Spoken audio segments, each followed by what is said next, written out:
Welcome to the latest episode of Before Floor, an extension of Five on the Floor, your home for Miami Heat pregame show on the Five Reasons Sports YouTube channel. Tony Schwartz coming in the clutch all of a sudden. With me in tonight's show, before I talk about our sponsors, I just want to go around the room with the panel quickly. We have Ricky J. Mark, Brady Hawk, Alejandro Viega, and Tony Schwartz is subbing in for Ethan Skolnick. So we have enough, as they say.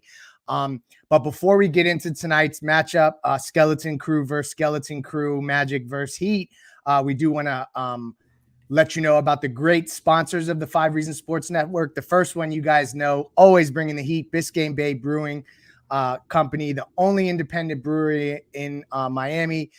The official brew of the Miami Marlins. The Tropical Bay IPA is a favorite. The Marlins Lager is a favorite. When you visit your local brewery, your local pubs, make sure you ask for it by name. It is spreading like wildfire all throughout South Florida, so make sure to check that out. Biscayne Bay Brewing. They are the official sponsor of the Five Reasons Sports Network and a host of other characters.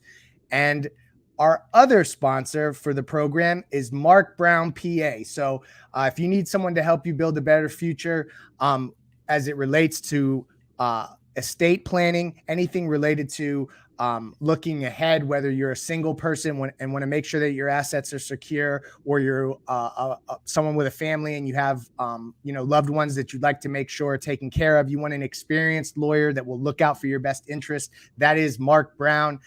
Friend of the program. And I know Ethan has had great experiences with this gentleman. Call him at 954-566-5678. Again, that's 954-566-5678. Mention Five Reasons. You're going to get a free case evaluation right off the bat. And he may have some other tricks up his sleeve to help you out as well. So make sure you mention Five Reasons Sports Network and check out Mark Brown PA. Now, gentlemen, we have quite the intriguing matchup filled with superstars. I mean, this reminds me of like the Big Three era when it was LeBron against Kobe or something like that, right? Brady, who is in and who is out? Yeah, the Lakeland Magic versus the Sioux Falls. I'm not going to go through the list of Magic players because there are just too many of them to name. They just grabbed 4 guys out of the Lakeland Magic, as I just said, so that's just a long list of names. For the Heat, it's the same group of guys as well as the last game. No Jimmy, no Bam, no Markeith, no Caleb Martin still. And then Spoelstra just said that Tyler Hero was doubtful, which just feels like it's the case because they're playing the Lakeland Magic, that they're holding him out for this one. This just feels like a game that you have to have Kyle Lowry not playing in the fourth quarter against this team. Like, that should be the ultimate goal in this game. Like, they should win this game. Like, there are trap games, but then I don't think they've ever seen anything like this, that they should pretty much be able to go out early, take care of business, and allow Kyle to sit, a decent portion of the second half. That's a good point about getting Kyle some rest. I think there's a couple other guys that maybe could use a little bit as well. Just for the sake of clarity, I am going to give you guys the Magic starting lineup, and we can chuckle about it. And then I'll go to Tony next up.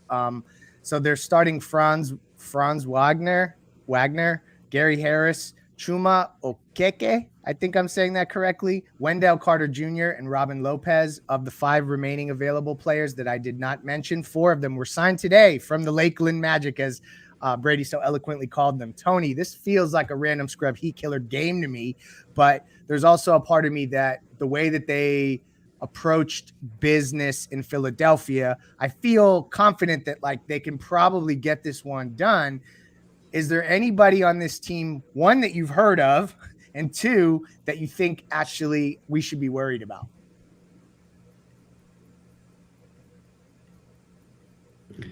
Tony, you're muted.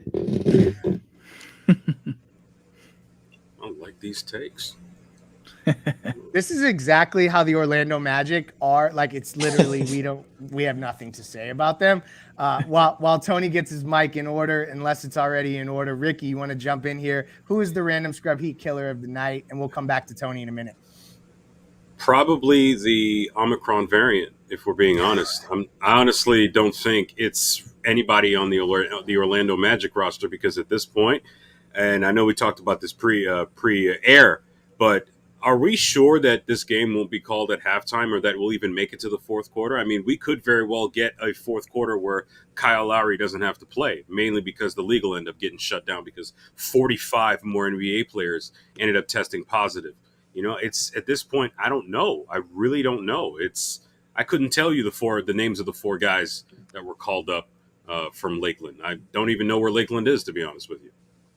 Yeah, that's actually the home of Publix. I know that from my first gig ever working, and I was corrected by Christian Cordes. I appreciate you correcting me here that it is pronounced Wagner, not Wagner. He's German, so it's Wagner. That was a super cracker way of me saying that. Sorry.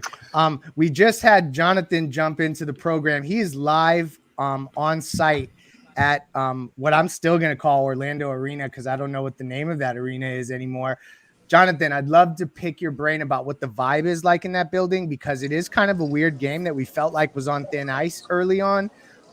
And other than obviously the matchups are weird with these players that we don't know, but just give us an idea of what it feels like to be there and kind of what you've seen from the team, the coaches that spoke, things like that. We just want to kind of get a pulse check. Yeah, everything, it seems uncertain from everybody, from other members of media just talking amongst each other, from the coaches, and even the Orlando Magic coaching was just talking about how uncertain, how they didn't know who really was even going to be able to play today until not too long ago. They asked about the starting lineup. They asked about the starting line. He pretty much just figured it out right there and then what the starting lineup is going to be for tonight. So it's pretty uncertain. We're unsure. Like what Ricky said, this thing could be shut down at halftime for all we know. We don't know how this is going to go. More than likely, they'll probably continue and finish it out, and we won't see something like that. But, it's really uncertain in here, just from both sides, from the coaching staff and even other members of media. Yeah, no, I think that's a good point that, we remember how everyone was swept out of that arena after that Charlotte game way back. It's like you're getting flashbacks all of a sudden with all these players popping up. Tony, I'm coming back to you now. Hopefully the mic check 1 2 1. Can you hear me? Mic check. There you mic are. check. That's what's up. All right. There We're we good. go. We're going live now. Tony, you're up. Yeah, let's shift the focus away from Orlando because we don't care about the Magic. They've always been like the stepchilds of the Miami Heat. At least to me anyway. Tony, what are you looking for from the Heat specifically? Because I know essentially it's the same group that we saw in Philadelphia. So they're going to live and die by the 3. I think that's a given. But what else are you kind of looking for from this group tonight, specifically of the players that are available? Just to kind of against this team that we don't even, I think it's almost harder to plan against a group like this that you don't know about. So that's why I'm kind of shifting the focus to the Heat and what you're looking for there. Yeah, talent beats hard work when talent works hard. So we have a chance tonight to just kind of go out and play hard against the team that is going to be looking to kill us. Admiral Schofield is a guy that I know by association, and he stays ready. All these dudes on 10-day contracts in the deep lineup, this is their opportunity. This is their chance to show to 30 other teams that they deserve to be here, and they're going to come out looking to kill.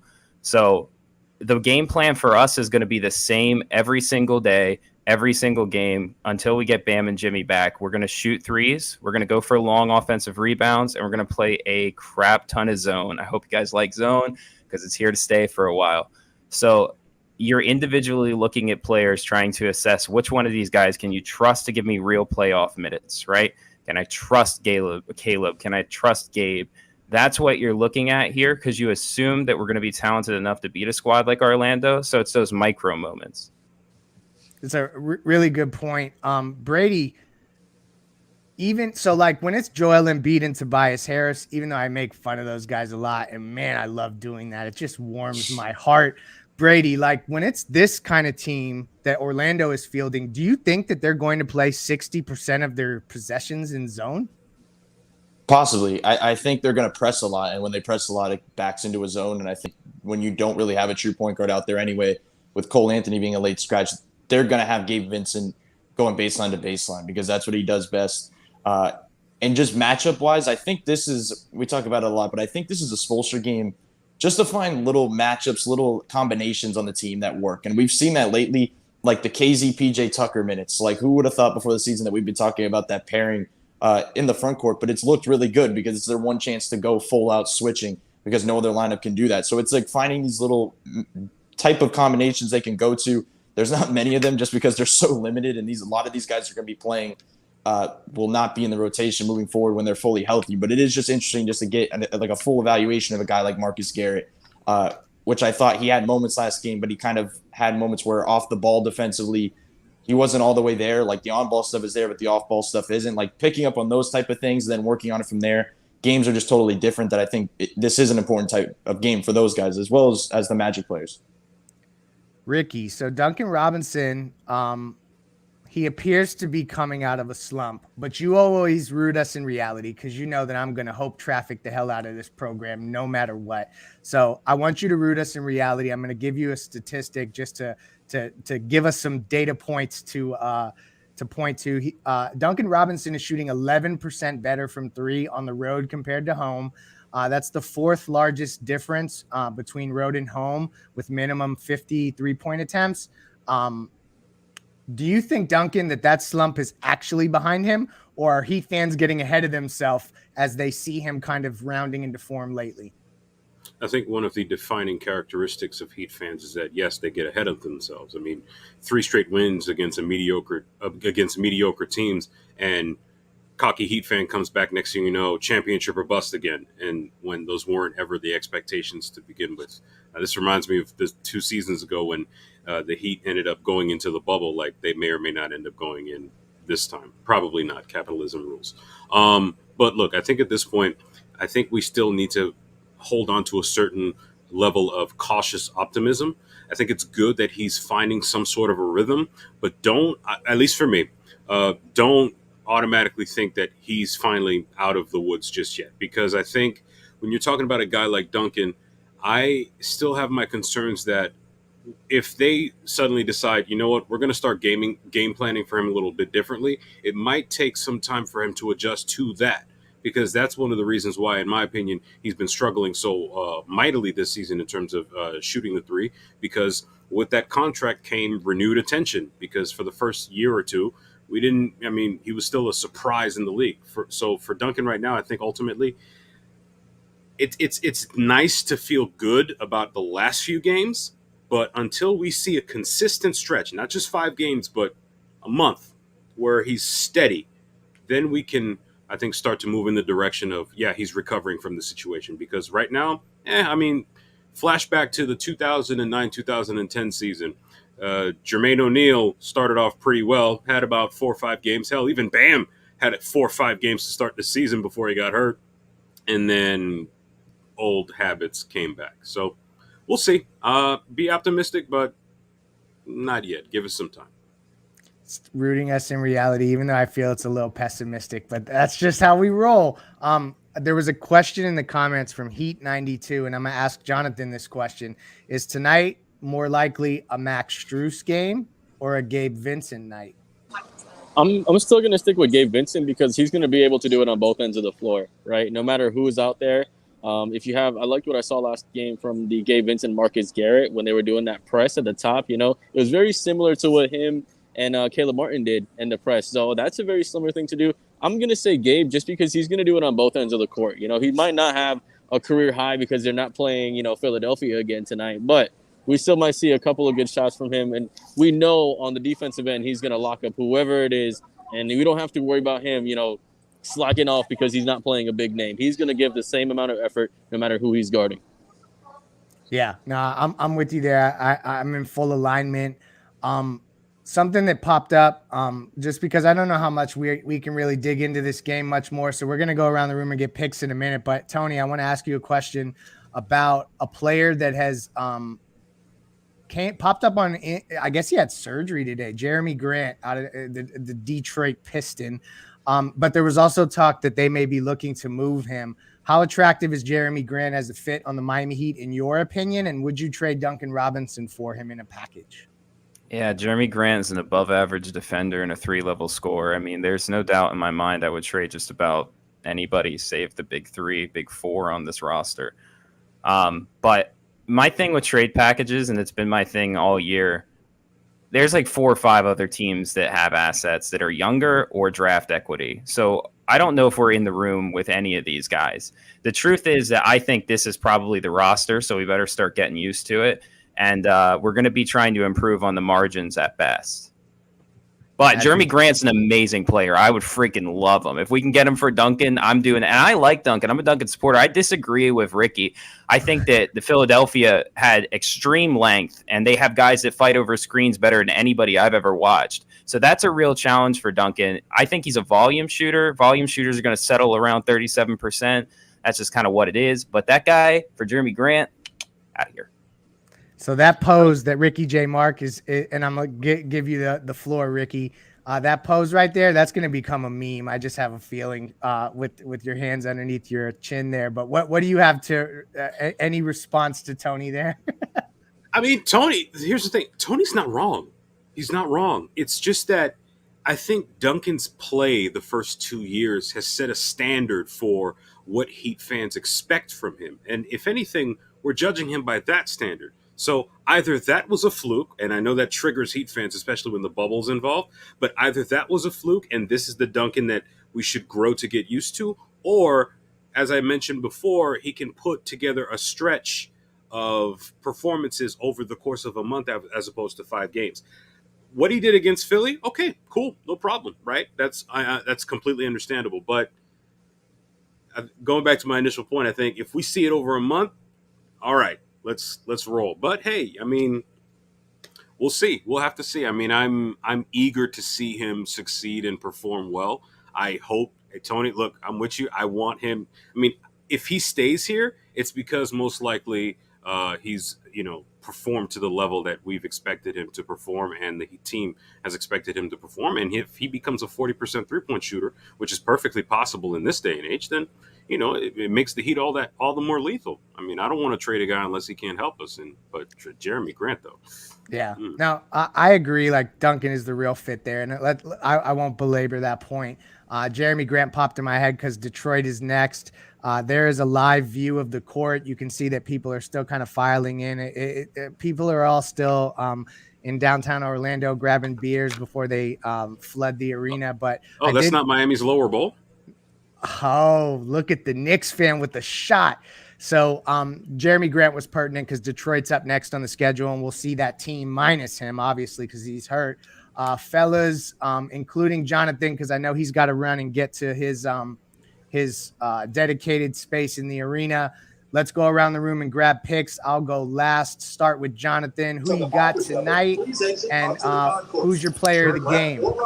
I'm gonna go with the Miami Heat. Sorry if it's a little loud in here. A little quick stat to look out for. They've been assisting on 75% of their field goals on the last 4 games. So that's an absurd number. If they can keep that going, they're gonna absolutely get this win tonight. Player of the game. Hey, I'm going to say Dwayne Dedmon, man. He was out here. He was hitting about 8 or 9 threes in a row. I'm just going to go with it. Why not? He had a pretty solid game last time. I'm going to say Dwayne Dedmon has a good – actually, I'll go with P.J. Tucker. Let's say P.J. Tucker has a good game. I'm going to say P.J. Tucker. He get it done by 15. You're on site. You get 2 picks. Tony, who you got and who's the player of the game? I like everything that they did in Philadelphia. I think their forward foot is firmly in the Orlando Magic's tail behind tonight. Dwayne Dedmon has a huge matchup all night, so it's probably going to be that guy. Alejandro, who you got? I got the Heat, as always, as usual. Yeah, no, you're like me. I love that consistency. That's key. Brady, you have to stay positive. Too many two-way guys here in this network. This is very true. We got tropical blankets, and we also have wet blankets around this network that are thrown. Well, we know where Ricky's gonna go, but we don't know exactly. That's why I'm gonna go last so that we end on a positive note. Brady Hawk, who do you have tonight, and who are you looking for to kind of be the standout player that you'll be writing about in your key takeaways? He already wrote it. I think this for sure is a Heat win. Like, I can't see a way, as I said earlier, that Kyle Lowry isn't resting the fourth. But you guys talked a lot about Duncan. This feels like a Duncan game. I want to see him be a focal point in a game like this where there's all of these guys and they're focusing in on him. I think Philly was a good matchup for him just because they were playing a very deep drop with Embiid down there. All they needed was one guy to get screened, and it worked like 3 times in the first quarter, and he got a wide open 3 out of it. This game, there'll probably be more hands in his face. I'm curious to see how he reacts to it when there's more attention. and we've seen what happens when he has good games. We've seen what happens, how he gets inside the lane, and things show the growth that he's had in the offseason. So I'm just curious to see in games like this if he can kind of attack the lane, get to the mid-range jumper a little bit more, because when he's used it, it's looked good. So in a game that they can use him more all around Duncan, I feel like this is a game we might see. Ricky, talk to us. Normally I say we're set for a trap game, but I think this whole time period is a minefield for a variety of reasons. I do think Miami wins this game tonight against Orlando because usually when both teams are quote unquote bad, Miami tends to be a little better. I think it'll be a combination of Max Strus and KZ Okpala performing, because we know what PJ Tucker's been doing since everybody's gone out, and we've seen quite a few double-double performances from Dwayne Dedmon. So I think a combination of KZ and Strus will stand out a little bit more tonight. I think Miami wins relatively comfortably, assuming the game doesn't get called at halftime or in the second quarter. And not only that, Welsh, I see you in the comments. All three of my teams are going to not even need the play-in tournament, so I'm not worried about that either. So I'm gonna get this super chat comment out because we always appreciate those very much. So shout out to who's that? Corbis. It looks like how you say that. Corbs. Oh, no. Corbs. Yeah, we'll go with it. If Oladipo pops when we come back, you have to move Robinson at the deadline. The right move can win a championship. I think a lot of Heat fans are kind of thinking in those terms if Depot came back and looked that good. So it's an interesting point. I would encourage you to go back and watch, and this is on all of our podcast feeds and on 5 Reasons YouTube channel. Watch Floor's Yours from last night. We had Gad Cartagena on, and we talked about that exact point about like how you balance that whole Tyler Hero in the starting lineup and Duncan and Depot back. Check that episode out, and it'll kind of answer that and talk about that topic. But thank you for the super chat, and thank you for the comment. The Heat are 8.5-point favorites. They're winning this one by double digits. And to me, I'm going to kind of come at you with a player that we haven't talked much about tonight. And I think it's going to be a Kyle game. I just have a feeling that he's just going to look at these guys that he can't recognize, and he's going to see food. And so I'm looking for a good start to the game by Kyle. Lots of 3-pointers by both teams. Do we get 40 attempts by both teams? That'll be fun. But Heat win ultimately. Fellas, any closing thoughts before we shut this one down? Stay safe. Yeah. We don't know what's going on. Stay safe, for real. That's good advice to everybody. And enjoy the holidays. And thank you for joining us. One more shout out to our sponsors, Mark Brown, PA. Holler at him for all of your estate planning or any forward-thinking financial planning. If you need a lawyer that'll go to bat for you, that's Mark Brown, 954-566-5678. And thank you also to Biscayne Bay Brew, the official beer of the Miami Marlins and 5 Reasons Sports Network. No 5 on the Floor podcast tonight, but there will be post up on the 5 Reasons Sports YouTube channel, and we will have some of our folks that are on site on that show as well. Yeah. Tony's pointing to himself, so I don't know if he's looped into that as well. You got to comment. He's doing Pace and Spaces. Tony, go ahead and invite people. Oh, that's right. Good call. Go right ahead. At the buzzer of any halftime, me, Sean, and Marco Romo are there breaking down the first half action and predicting the second half of the game, trying to tell you what's going on, break down the game to you. You can catch us at halftime on Twitter Spaces, Pace and Spaces.